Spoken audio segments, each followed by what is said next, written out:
पता नहीं किस जन्म की दुश्मनी निकाल रही है मुझसे। ऐसी छुई मुई बनकर बैठी रहती है जैसे मेरे आने से पहले 8-10 नौकर चाकर आगे पीछे फिरते रहते थे। थोड़ा बहुत हाथ पैर हिलाने से कौन सा शरीर घिस जाएगा इसका। सब कुछ मेरे भरोसे छोड़कर बैठ जाएगी। बाहर से थक कर आओ और फिर घर में आते ही रसोई में लग जाओ। वंदना खिंचते हुए अपना सारा गुस्सा रसोई में बर्तनों पर निकाल रही थी।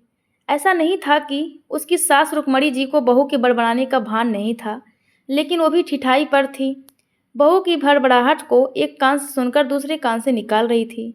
वंदना एक पढ़ी लिखी लड़की थी। उसका सपना था कि वो अपने पैरों पर खड़ी होगी। उसने नौकरी के लिए कई जगह आवेदन भी दे रखा था। इस बीच जब उसके लिए अनिकेत का रिश्ता आया तो उसने साफ साफ कह दिया कि वो शादी इसी शर्त पर करेगी कि शादी के बाद उसे अच्छी नौकरी मिली तो कोई उसे नौकरी करने से नहीं रोकेगा। आखिर इतना पढ़ने लिखने के बाद वो घर पर नहीं बैठ सकती। अनिकेत और उसके घर वालों को इस बात से कोई आपत्ति नहीं थी कि उनकी बहू नौकरी करेगी, इसलिए दोनों तरफ से खुशी खुशी ये रिश्ता कर लिया गया। शादी के कुछ दिनों बाद ही वंदना का ज्वाइनिंग लेटर आ गया। जिस दिन वंदना ने अपने ससुराल वालों से कहा था कि वो अब नौकरी करेगी, तो उसकी सास रुक्मणी जी ने सारे परिवार के सामने कह दिया था, बहू को नौकरी करे इससे मुझे कोई आपत्ति नहीं है। मैं ये भी नहीं कहूँगी कि वो पहले सारे घर का काम करे फिर नौकरी पर जाए, लेकिन मैं भी अब पहले की तरह पूरा घर नहीं संभाल सकती। मुझे सब कुछ मंजूर है, लेकिन मुझसे ये उम्मीद मत करना कि मैं बहू को रोटियां बनाकर खिलाऊंगी। मुझे पता है कि अगर मैं एक बार इस भंवर में फंस गई तो ज़िंदगी भर नहीं निकल पाऊंगी। उस वक्त सबको रुक्मणी जी की बातें सुनकर हैरानी तो हुई थी। उनके पति ने तो ये भी कहा कि मुझे नहीं पता था कि मेरी सीधी सरल पत्नी भी सास बनते ही अपना रूप बदल लेगी। लेकिन इन सब बातों का रुक्मणी जी पर कोई असर नहीं हुआ। वो तो अपनी जिद पर अड़ी थी। खैर, वंदना को तो नौकरी करनी ही थी, क्योंकि घर के थोड़े से काम के लिए वो अपनी इतनी अच्छी नौकरी तो नहीं छोड़ सकती थी। वहीं उसके पति और ससुर जी ने भी नौकरी की इजाज़त दे दी थी, तो फिर कहाँ रुकने वाली थी। इस समस्या का ये हल निकाला गया कि घर के कामों के लिए एक खाना बनाने वाली सुबह और शाम का खाना बनाकर चली जाती। वंदना का काम था ऑफिस से आकर बस खाना परोसना। यूं ही दिन निकल रहे थे। वंदना की शादी को 2 साल हो चुके थे। अब तो वंदना और बाकी सब घरवालों को इस रूटीन की आदत हो गई थी। लेकिन मुश्किल तो तब होती थी जब कभी खाना बनाने वाली छुट्टी ले लेती थी। ऐसा ही कुछ इन 2 दिनों से हो रहा था, जिस कारण से वंदना खिंची हुई थी। ऑफिस से आकर रोटियां बनाना उसे बहुत बड़ा बोझ लगता था। वैसे तो रुक्मणी जी ने इन दिनों में सब्जियां काट कर बना देती थी, लेकिन बहू के ऑफिस से आने के बाद रसोई में झांकती भी नहीं थी। उस समय वंदना को अपनी बैठी हुई सास बहुत चुभती थी।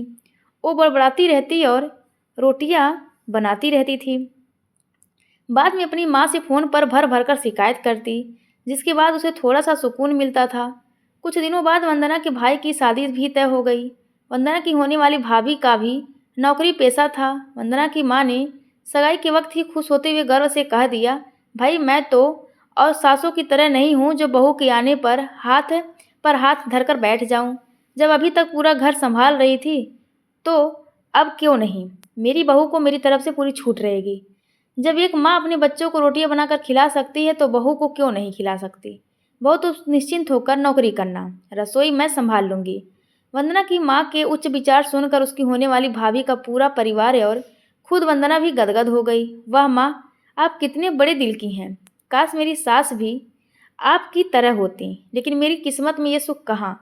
मेरी सास को तो बस हुक्म चलाना आता है। मुझे गर्व है कि मेरी माँ इतने खुले विचारों की है। अपनी चिड़चिड़ाहट निकालते हुए वंदना बोली। कुछ दिनों में ही वंदना के भाई की शादी हो गई और कुछ दिनों बाद ही वंदना की भाभी ने अपनी नौकरी ज्वाइन कर ली। वंदना की माँ भी अपनी बहू को हथेलियों पर रखती थी। सुबह उसका नाश्ता टिफिन फिर रात का खाना भी तैयार रखती थी। अपने हाथों से परोस कर सबको खाना खिलाती थी। उनकी बहू भी मम्मी जी करती हुई अपनी नापसंद पसंद बताती रहती थी, जिससे वंदना की माँ बड़े चाव से पूरा करने में लगी रहती थी। खुशी खुशी दिन बीत रहे थे, लेकिन यह प्रक्रिया धीरे धीरे अब उदासीनता में बदल रही थी। वंदना की भाभी को अब कुछ भी ना करने की आदत पड़ गई थी। एक दिन जब वंदना फ़ोन पर अपनी माँ से बात कर रही थी तो उसकी माँ बस रो पड़ी। बेटा, मैं अब इतना करती हूँ तेरी भाभी के लिए, फिर भी उसे मेरी कद्र नहीं। अरे मेरी दी हुई छूट अब मुझ पर ही भारी पड़ने लगी है। क्या हुआ माँ? आप ऐसे क्यों बोल रही हैं? आप तो भाभी का मुझसे भी ज़्यादा ध्यान रखती हैं। क्या भाभी ने आपसे कुछ कहा है? वंदना बेचैन होते हुए पूछने लगी। कुछ क्या बेटा, अब तो सब कुछ वो मुझे ही कहती है। ऑफिस से आने के बाद एक गिलास पानी के लिए भी मुझे आवाज़ देती है। नाश्ते में थोड़ी देर हो जाए तो मदद करने के बजाय गुस्सा होकर यूं ही बिना खाए चली जाती है। आखिर मेरा भी कुछ आत्मसम्मान है या नहीं? मैं तो उसके लिए बस काम वाली बनकर रह गई हूँ। माँ, ये तो बहुत गलत बात है। आप भाई से साफ साफ कह क्यों नहीं देती कि अपनी बीबी की लगाम खींच कर रखें? आप माँ हैं, कोई नौकरानी नहीं। भाभी नौकरी करती हैं, इसका मतलब ये नहीं कि आप पर हुक्म चलाएंगी। गरजते हुए वंदना बोली। किस मुंह से कहूँ बेटा?